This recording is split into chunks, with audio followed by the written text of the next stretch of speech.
কে মামুন ভাই যখন থেকে নিখোঁজ হয় তার আগের রাতে হচ্ছে ওনাকে থ্রেট দেওয়া হয় এবং সেই থ্রেটের কথা সরাসরি আমাকে এবং আমাদের বৈষম্য বিরোধী ছাত্র আন্দোলন তোরাক থানার যে সাবেক আহ্বায়ক নূর মোহাম্মদ ভাইকে সে ফোন দিয়ে জানায় ব্যাপারটা।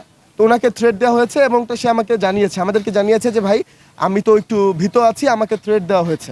আমি তাকে প্রশ্ন করলাম যে ভাই কেমন থ্রেট দেওয়া হয়েছে। সে বলেছে যে তাকে নাকি দেখায় দেওয়া হবে, কিয়ামত থেকে কিয়ামত করা হবে এবং কিয়ামত থেকে কিয়ামত করার যে ফুটেজটা সেটা আপনাদের সামনে উপস্থাপন হয়েছে কিনা আমি জানি না। এটা হচ্ছে তুরাগ যুব শক্তি নামক একটা গ্রুপ। হ্যাঁ, সেই গ্রুপে হচ্ছে এভাবে সরাসরি লেখা হয়েছে যে আমরা এটা দেখে রাখবো, এটা দেখে নিব, শেষ দেখে নিব এটা মানে একবার। এবং এখানে জাতীয় যুব শক্তির কেন্দ্রীয় সংগঠক শেখ গোলাম মোস্তফা এবং মাহাতব খান বাঁধন নামে দুইটা ব্যক্তিকে মেনশন দেওয়া হয় যে ভাই আপনারা আমাদেরকে অনুমতি দেন, আমরা এটা দেখতে চাই।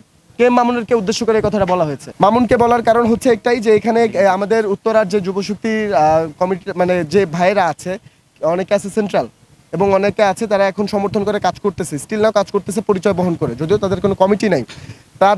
আমাদের কাছে অনেক অভিযোগ আছে। বাংলাদেশ জাতীয় যে যুব শক্তি আছে তাদের যে উত্তরার যে লোকজন আছে তারা সরাসরি আওয়ামী লীগকে পুনর্বাসন করছে এবং এটার পর্যাপ্ত পরিমাণ প্রমাণ আমাদের কাছে আছে। সেন্ট্রাল কমিটি থেকে তাদেরকে মানে তারা আমাদের এখানে যে আপনারা খবর নিয়ে দেখবেন যে আমাদের যুব শক্তির কেন্দ্রীয় মুখ্য সংগঠক থেকে শুরু করে সংগঠক 3-4 জন এখানে উত্তরাতে আছে সবাই। তো তারা সরাসরি আওয়ামী লীগ পুনর্বাসনের সাথে জড়িত। সব মশার বিরুদ্ধে সুরক্ষা দিতে এলো বসুন্ধরা এক্সট্রিম অ্যারোসল, মশার বিরুদ্ধে এক্সট্রিম সুরক্ষা এবং এটার সমস্ত প্রমাণ আমাদের কাছে আছে। জি, মামুন এটা বিরোধিতা করেছিল এবং মামুন হচ্ছে এই প্রমাণগুলো সামনে তুলে নিয়ে এসেছিল এবং এই প্রমাণটা সামনে তুলে নিয়ে আসার কারণেই হচ্ছে তাকে সমস্ত হুমকি ধমকি দেওয়া হয় এবং হুমকির চেষ্টা করেছিল হচ্ছে যুব শক্তির গ্রুপে থাকা একজন, নাম হচ্ছে সাব্বির। সে যুব শক্তির ব্যানারে অনেক কার্যক্রম করেছে, সেটার প্রমাণ আমাদের কাছে আছে।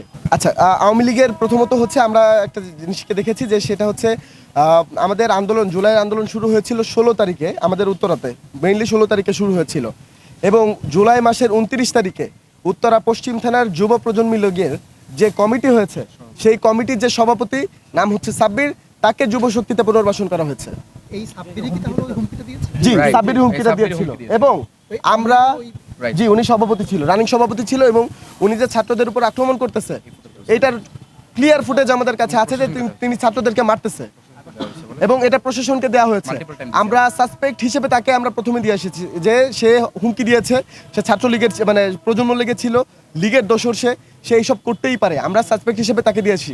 কিন্তু প্রশাসন তাদেরকে কোনো ধরনের কোনো জিজ্ঞাসাবাদ করে নাই, আমরা সেটা জানি না।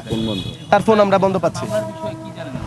এটা মামলা এখনো করা হয় না, বাট আমরা প্রথম যখন নিখোঁজ হয় তখন আমরা একটা জিডি করে আসি, তাকে পাওয়া যাচ্ছে না এমন একটা নিখোঁজ জিডি করে আসি। তার ফ্যামিলি এই নামগুলোই বলেছে এবং ইভেন মামুন নিজেই যে উনি কয়েকটা নাম বলেছেন যেটা আমাদের কাছে প্রমাণ আছে, ফুটেজ আছে আজকের।